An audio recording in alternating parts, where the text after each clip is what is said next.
رمضان مبارک کے 5ویں دن کی دعا۔ اعوذ باللہ من الشیطان الرجیم،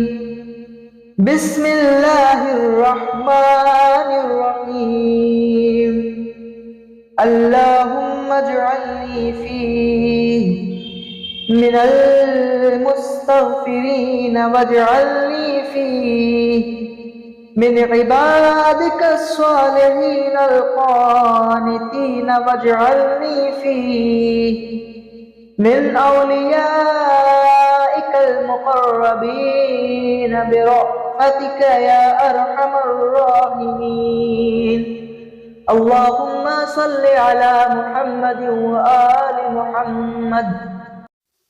اس دعا میں ارشاد ہو رہا ہے، اے خداوند عالم، تو مجھے اس مہینے میں توبہ کرنے والوں میں سے قرار دے، اور تو مجھے اس مہینے میں نیکی کرنے والے بندوں میں قرار دے، اور تجھ سے لو لگائے ہوئے مناجات کرتے رہتے ہیں، اور تو مجھ کو اس مہینے میں اپنے دوستوں میں سے قرار دے جو تیرے خاص قریبی ہیں، اے سب سے زیادہ رحم کرنے والے۔